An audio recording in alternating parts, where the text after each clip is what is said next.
Supernatural Season 13, Episode 4, The Big Empty. This was a pretty good episode. I think we finally came to some, at least a minute resolution between Sam and Dean as far as how crappy things have been lately. Dean going like just full tilt on just depression and anger and just almost not even helping at this point. I mean, this episode, I think it kind of hit a peak. But it was definitely a good one. I really liked some of the emotional elements with this episode. Of course, everything that happened with Cass was really good. We got an explanation for all that. So I'll kind of save that for the end because that was kind of like the big thing I was really waiting for. Even though it wasn't the main focus of this episode, it was what I would at least consider the most important thing. It was technically a resurrection, even though that's nothing new for the show. Still, a resurrection will always take like the lead as the main story for me. But the actual main focus for this episode, Sam, Dean, as well as Jack going on this mission trying to figure out what in the world is happening with people being killed by their loved ones. This episode, I don't know if there's an actual record, but this had to be the quickest death in like the intro, like before we even got the title card. It was so fast. The guy walked in and he was like, "You're dead," which he also didn't seem that insanely surprised, but I guess it was because technically that was like the second time that happened, so he didn't freak out as much. But he's like, "You're dead," and she was like, "I'm not," and stuff. And it was just like, boom, you're dead. And she walked right out the door, and I was like, that was fast. I think that was a minute long, if that was even a full minute. And it was like, boom, title card. I was like, that is the fastest they've ever just wiped somebody out. There was no build up, really. It was just like, he walked in, dead wife, stabbed, he's dead, wife is gone, title card. So I was like, wow, that was insanely fast. But, they kicked things off pretty quick with that one, and then as Sam, Dean, and Jack kind of investigate, we have Dean kind of ordering Jack around because, he still doesn't like Jack. He doesn't even really trust Jack. Jack doesn't really trust either Sam or Dean, but fortunately, he actually does end up confronting Sam, which really surprised me. I didn't think that would happen so early on. I thought he would kind of hide it a little bit, but it kind of fits his character that he would just say it. He wouldn't have the normal emotions where he would kind of hide it and try to figure something out himself. It's just like, you guys don't like me, and he just kind of says it out loud. It's like, so I can be your interdimensional can opener. And so Sam explains the whole story to him, and it worked out. And it was like, well, that was a nice little resolution. It didn't seem like it was too fast because the issue that they were having in general is basically the main story, is figuring out whether or not Jack will or will not be a hero. So kind of adding something on top of that where Jack doesn't know if he can trust Sam or Dean. It definitely makes sense. But at the same time, it kind of just adds more of the same a little bit because it just makes him a bit more distant. And it's like, well, is he going to be a hero or a villain? Which is, like I said, exactly the same story. So it's kind of cool that he had that issue, but ultimately it's resolved very quick. And then he still has to deal with that coming from Dean's side of things, where he's just like, all right, here, dig this, go get the food. He tells him to sit in the car, which of course he doesn't listen. Although I did love that scene when he went in the house and he's about to touch the blood, and my girlfriend said the same thing when we were watching it. We both thought that once he touched the blood, something would happen, like it would be like a new power where he could see what happened or whatever. But they come into the room and they stop him, and then he's like, I came to see if I could help, if I could find something. And like, well, did you find anything? He was like, well, just this. And then he was just like, oh, well, if that's the case. And that actually really made me laugh. I was like, he's trying, Jack is still learning. But that wasn't really funny. So he was like, oh, you found that puddle that has like the police marking next to it. So that did make me laugh. But I like that scene. But of course, as they go through, they end up getting a lead on the connection between these two people that died. And of course, it's this woman who is a medium. And we find out that she's actually a shifter, which I thought was pretty cool, because they were going through, it was like, all right, well, they're not ghosts, it's not a revenant, so what in the world are we dealing with? And it turns out to be a shifter, which I kind of figured anyway. I was like, well, it makes sense if it's not someone who's reanimated or whatever. It's got to be a shifter. It was just like, kind of why. So, we go through, and then Sam and Dean actually have like a legitimate conversation when they're going through, basically just to try to see what they can figure out from her. And they end up having a legitimate conversation about their mom, and it was really good. It actually added to what I thought Sam was actually feeling, because I just thought, it's Sam. He doesn't want to just give up on the fact that maybe his mother is alive. They are always dealing with people coming back to life. Cass's body was burned and he is back to life, so they're dealing with it. It's kind of like, for them, it's like, give it a week, who knows. So, them having that conversation was actually really well done, because they added more to what Sam felt. And it wasn't just that he was holding out hope to, their mother coming back, but a part of it was him holding it, but another part was he can't let go of what little he already had. It was like, you always had that relationship with mom. You were, older, and then even when she actually did come back to life, it was like, who did she always go to? Who did she always call? It was you two that had the connection, and you want me to kind of just give up, something I hardly had anyway. Where, for you it was like, oh, it's just another person that was super close to me, and for me it's like I lost my mom again, and I still didn't really get to be that close to her. So that was actually a really great scene because I was surprised by how much extra they were able to kind of pull out of what Sam was feeling and why he wasn't, like the true reasoning as to why he wasn't giving up hope. It wasn't just Sam's the hopeful one, Dean is the pessimistic one, but there was some extra stuff to that. So I really enjoyed that. Of course, that actually pissed Sam off, and that oddly enough led to them realizing that the shrink was actually a shifter. So that was a good scene, and of course we find out that she's actually innocent, and it's her crazy ex-boyfriend who has like a full-on psycho moment when he takes the face off and he's like covered, his face is completely covered in blood. But we find out that it's her boyfriend. It's he was actually posing as the guy that said hi to them when they first went to her. So I was like, oh, that's kind of cool. Of course, unfortunately, that guy was killed off. And then the shifter actually made it to the house while Jack and the medium were upstairs.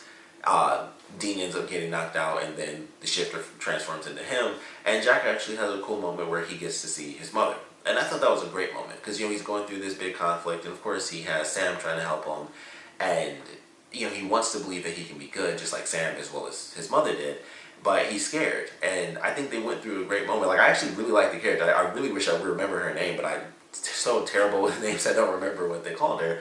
But the medium actually was pretty awesome because I was like, man, that legitimately helped him. And she talked about how sometimes people just need to see the person that they love so that they can get some weird form of closure, even if they can't really say like, oh, it makes sense. They kind of just chalk it up to, oh, I was hypnotized, or it was a lucid dream.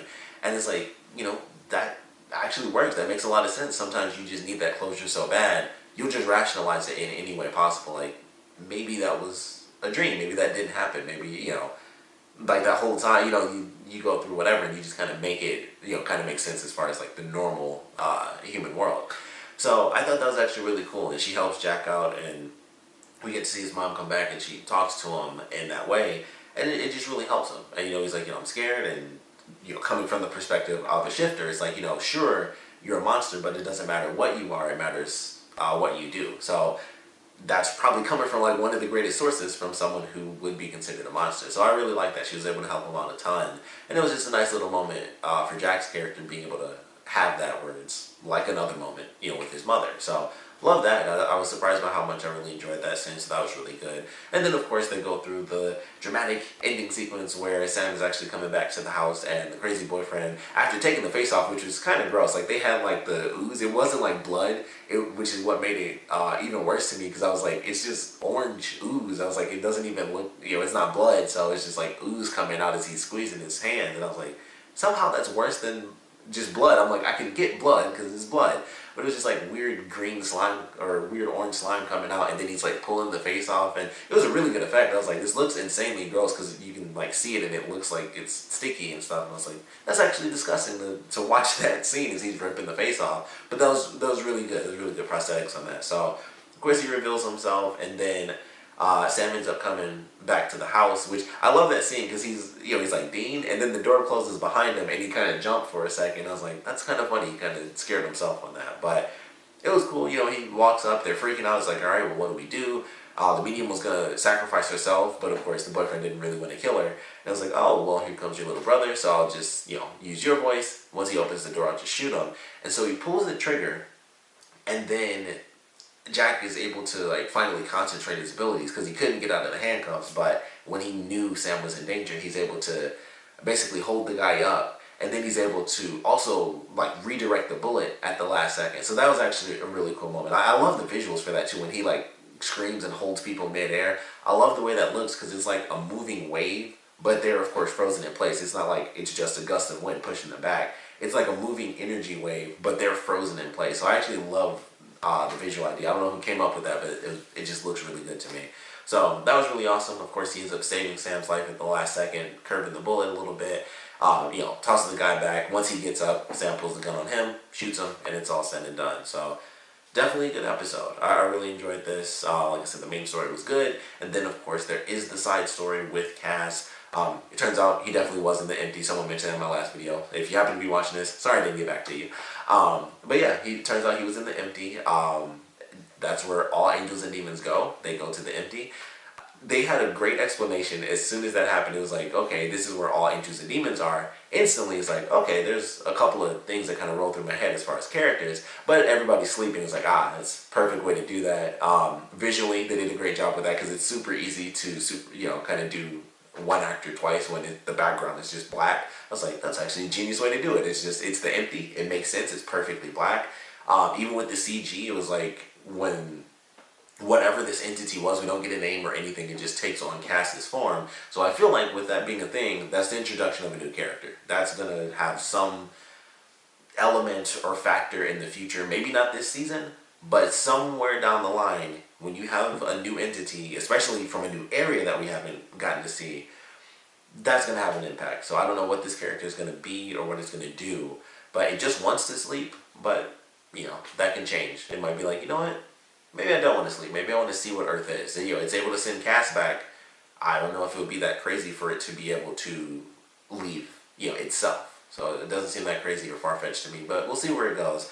But as far as this episode, it was definitely cool. We get to see Cass. We get to see, this crazy, twisted version of Cass trying to kind of talk to him and say, like, don't know why you're up. You being up woke me up, and I really don't want to be up.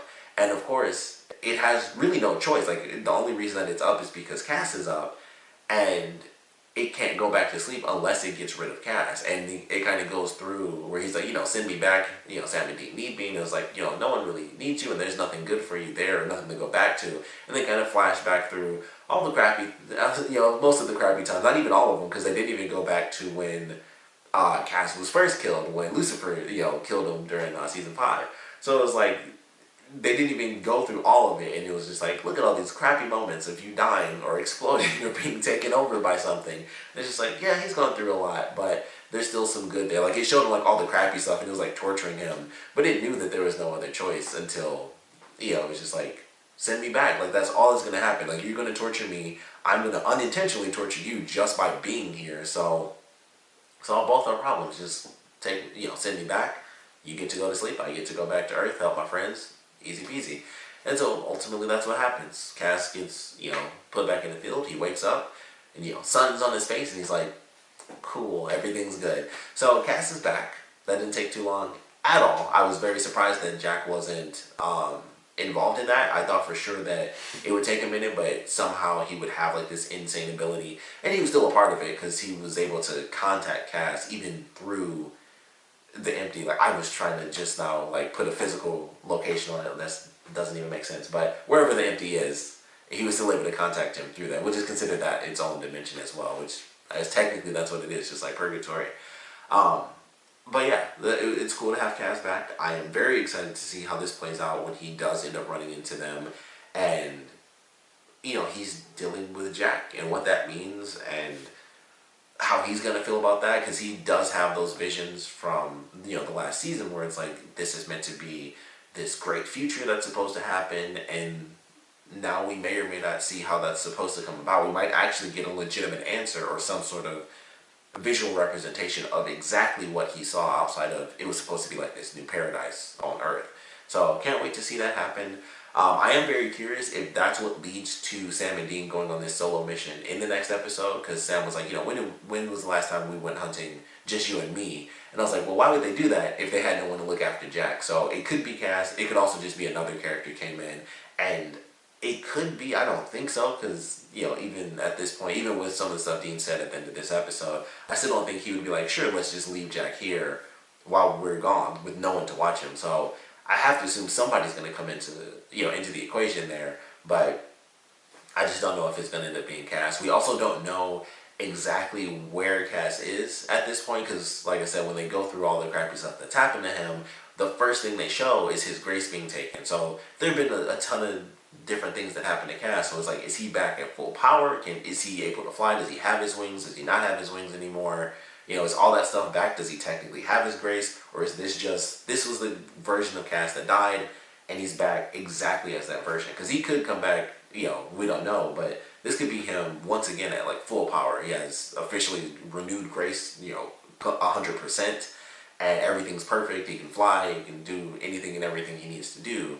So that could be where we are, but it could be the version of him that was in the last season as well. I'm always trying to keep a hold of exactly what he can and cannot do because it switches so much with him. Him dying is less of a change than his power shifting sometimes, so it's crazy.